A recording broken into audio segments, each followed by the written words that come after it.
Let's be honest. Kindness alone isn't enough to make it in this world.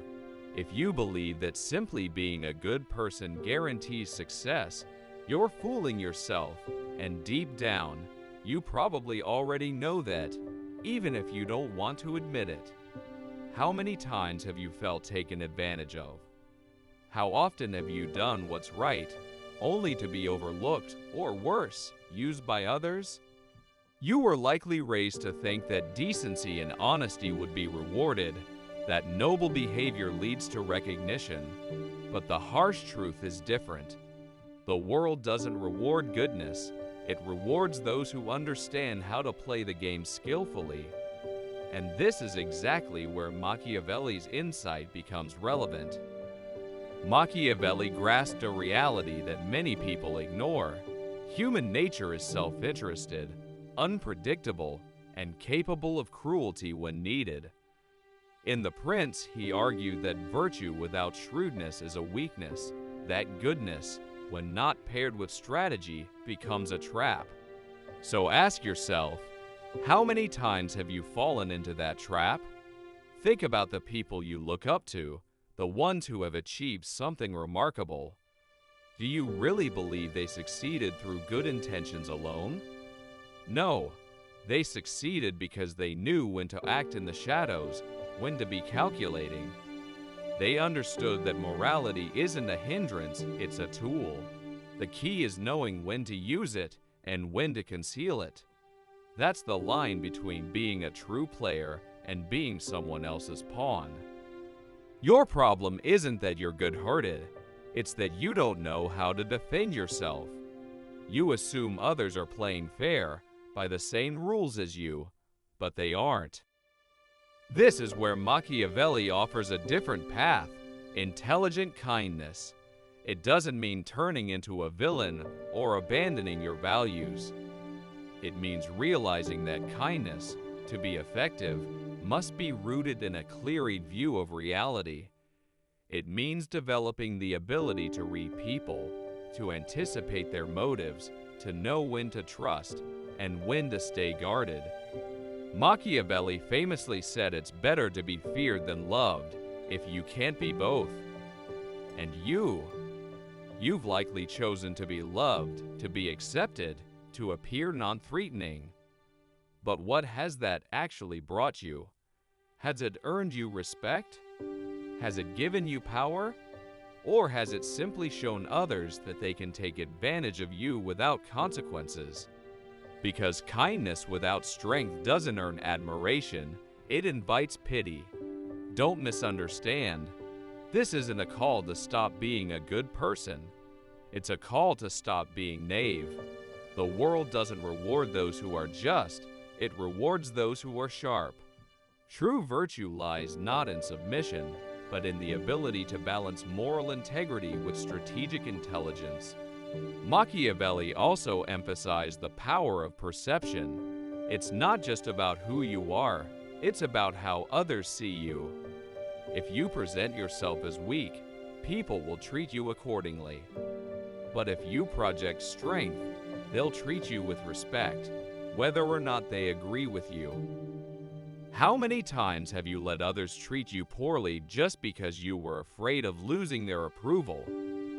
How often have you chosen silence to avoid confrontation, only to discover that staying quiet costs you more than speaking up ever would? This isn't about becoming harsh, it's about becoming tactical. The real skill lies in knowing when to step forward, when to hold back, when to speak with conviction, and when to stay silent. Kindness can be a powerful tool when used wisely, but if left unchecked, it becomes a weakness that others exploit. One of the biggest mistakes good people make is believing that the world rewards a pure heart. It doesn't. What the world truly respects is strength, confidence, and the courage to make difficult choices.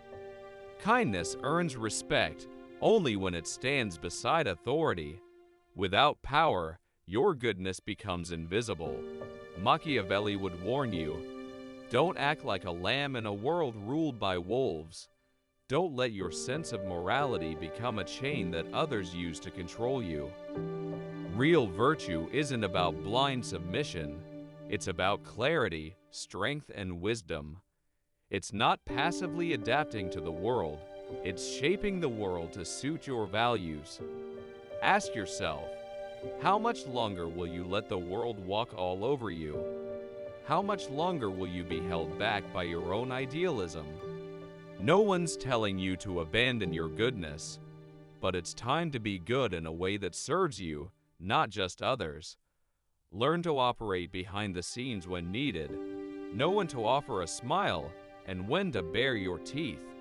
The world isn't fair, but once you understand its rules, you can master it without losing who you are. Machiavelli didn't write The Prince to turn you into a villain. He wrote it to teach you how to survive in a world that doesn't reward naivety.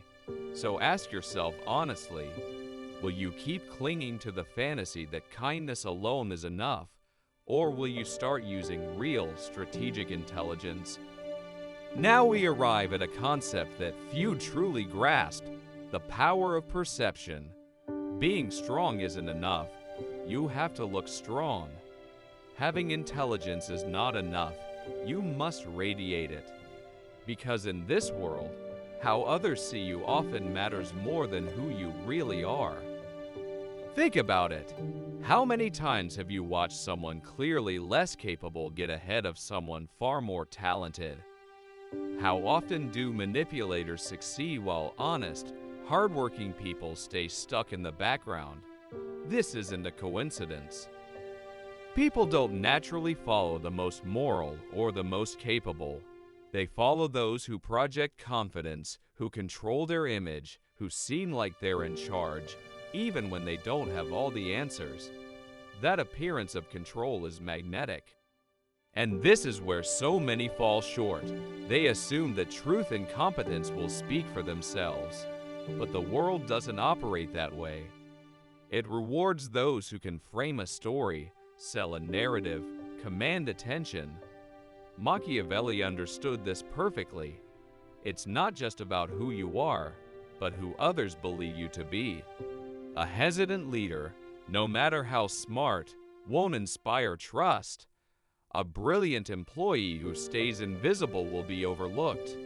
A person full of value who doesn't know how to express it will be ignored. Perception isn't a side detail, it's the game. That's why success isn't just about who you are. It's about mastering the story others believe about you. It's about learning to manage your image and guide perception deliberately. In every social situation, people don't see you objectively. They filter everything through assumptions, biases, and emotions. So the real question is, are you letting those filters distort you, or are you using them to shape how you're seen? If you're kind but appear weak, you'll be treated as weak. If you're fair but seen overly gentle, people will walk all over you. If you're gifted but project insecurity, you'll be dismissed. It really is that simple. The ability to manage perception is what separates those who shape their lives from those whose lives are shaped by others. This brings us to a deeper, more uncomfortable truth: the power of controlling information. Ever wonder why the most influential people always seem a step ahead? Why they carry an advantage others don't? It's because they know the value of silence. They speak strategically, and just as importantly, they know when to say nothing. Naive individuals believe that total honesty is a virtue, that sharing every thought and revealing all they know is the moral path. But in the real world, information is power, and power given away freely always has consequences. Machiavelli taught that a true leader must learn to conceal their intentions, not out of deceit, but out of wisdom. There is strength in mystery, in making people question your thoughts, your motives, your next move. Because the moment you become predictable, the moment others can read you like a book, you lose any strategic advantage you once had. The most influential figures, whether in politics, business, the arts, or beyond, understand this truth. Strategic silence is as powerful as a well-timed word. Many make the mistake of confusing restraint with dishonesty. They think that if they don't share everything, they're being fake or untrustworthy. But in reality, this is not about lying. It's about wisely managing the flow of information. Ask yourself, how many times have you spoken too soon and paid the price? How many times have you trusted the wrong person with something personal, only to have it used against you? How often have you offered justifications to people who didn't ask for them and didn't deserve them? Power doesn't come from speaking often. It comes from knowing exactly when to speak and when to remain silent. This is a truth most people overlook. Those who speak less, who offer fewer explanations, often command the greatest respect. Why? Because silence breeds uncertainty, uncertainty provokes curiosity, and curiosity creates power. If you're constantly voicing every thought without restraint, people begin to tune you out. If you're always justifying your actions, others will assume you feel the need to defend yourself. But when you speak selectively, choose your words with precision, and leave space for interpretation, people start to truly listen, and respect follows. This brings us to another essential principle, the art of unpredictability. Predictable people are easily controlled. If you always react the same way, display the same emotions, or make decisions in a consistent pattern, others will learn how to manipulate you. But when your next move can't be anticipated, when you break the pattern and remain elusive, you become someone they can't outmaneuver, and that makes you powerful. When you're unpredictable, you're perceived as a threat, and threats earn respect. Machiavelli understood this with precision. A leader who is easy to read is a vulnerable one, but a leader who keeps others guessing, who adapts as needed, who refuses to be boxed in or labeled, that is the kind of leader who remains in control. So now ask yourself, do you want to keep living as an open book, easy to read, easy to manipulate, easy to use? Or is it time to become a strategist, someone who carefully shapes their image, guards their information, and controls their unpredictability for strategic advantage? Because kindness without strategy is just an invitation to be devoured. The world doesn't bend its rules to suit your ideals. It rewards those who understand and play by the real rules, not the ones you've been led to believe. And if you do that, if you stop chasing fairness and start mastering reality, you'll finally stop being a victim of the system and instead become one of those who shape and dominate it. But here's where it gets even more interesting, the art of strategic distance. Many assume that the way to power is constant presence, to always be seen, heard, involved. But that's a mistake. Those who are too available lose their value. Scarcity fuels desire. Distance creates gravity. Think about it. Why do certain people command respect the moment they enter a room, while others are overlooked no matter how hard they try? The answer lies in perceived value. Machiavelli advised that a ruler must avoid being too accessible, not because they should disdain their people, but because overfamiliarity erodes respect. Power isn't just about proximity, it's about presence used wisely. When you're always present, when you give endlessly without boundaries, people begin to take your presence, your effort, and your generosity for granted. And this truth extends beyond politics or power. It touches every part of life, relationships, work, and self-worth. When you give too much, you become replaceable. When you're always available, you stop being seen as a person of value and become just a resource. Think about it. How many times have you given your all to someone, only to be overlooked or unappreciated? How many times have you been there for everyone, only to find no one there when you needed help? This isn't a coincidence. It's human nature. What is abundant is ignored. What is scarce is cherished. That's why you must learn to regulate your presence, to control how much of yourself you give, to shape how others perceive your availability. Don't respond instantly to every call. Don't always be within reach. Let your absence be felt.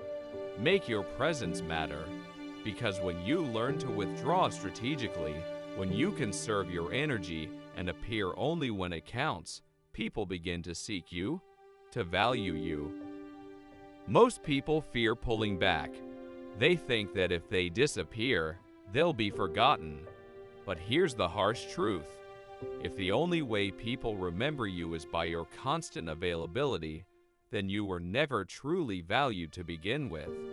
The people who truly make an impact aren't the ones who are loudest or most visible.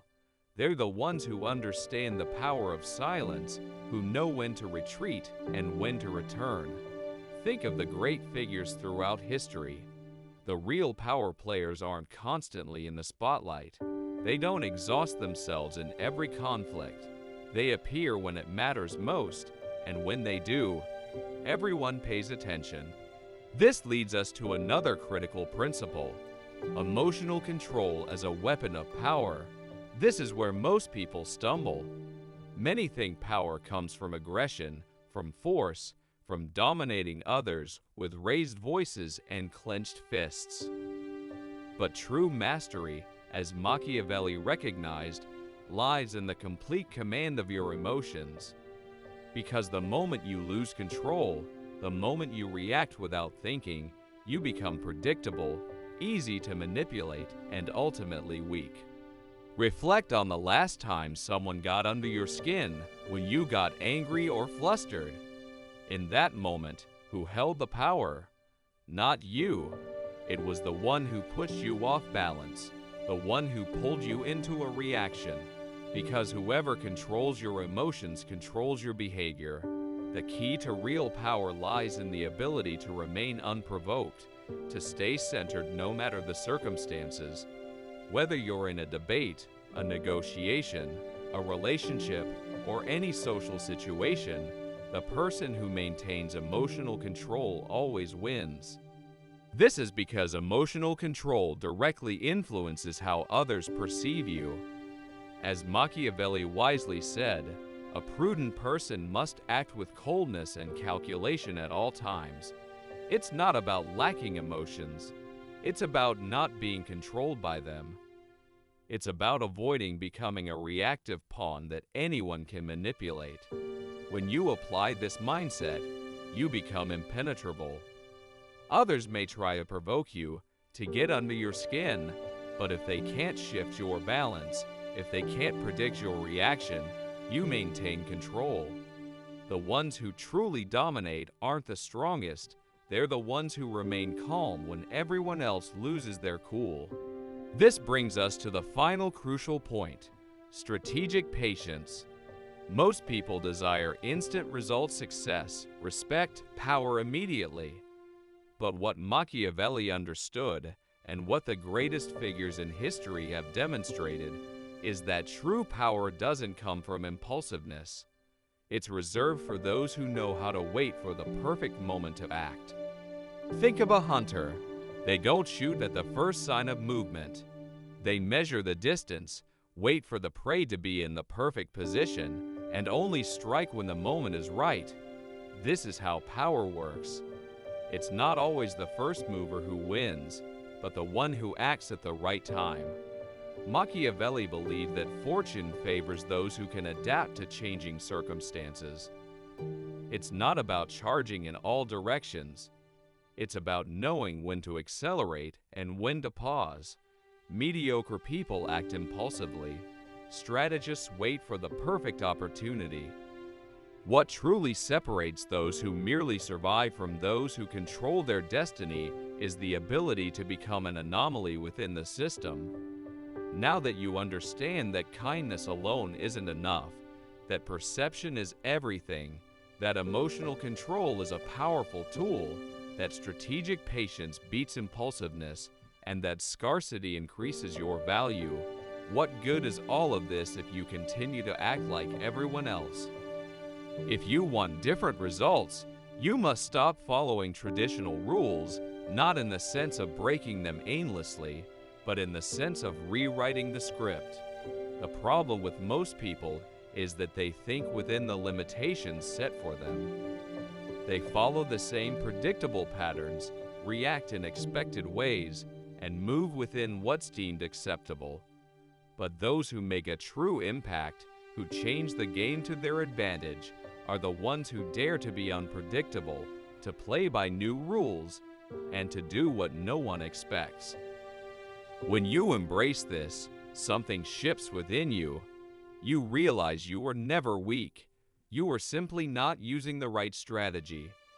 You understand that people haven't ignored you because you're unimportant, but because you never knew how to project your true value. Now you are someone who understands the dynamics of the game. The most important decision you face is whether to put this knowledge into action or return to ignorance. You can keep this information in your head, treating it as an interesting idea with no impact, or you can begin to implement it. The choice is yours, but let me warn you, if you go back to your old ways, you will do so with the awareness that you're choosing to remain invisible, choosing to remain overlooked. Or you can begin making changes now. Start with small actions. Add a touch of mystery to your interactions. Resist the urge to over-explain. Respond calmly instead of reacting impulsively. Step back when needed. Observe in silence rather than rushing in without a plan. These small actions, over time, will shift how others perceive you and will, when the time comes, turn you into someone who can't be ignored. The world doesn't remember those who simply exist. It remembers those who know how to play the game. So let me ask you, are you ready to play it? Drop the phrase, "Power is in the silence," in the comments, and let's see how many of you really understand what it means to move with strategy. If this video made you think, challenge your perspective, subscribe. This is just the beginning. I'll see you in the next video. And remember, don't just be another player in the system. Be the one who sets the rules.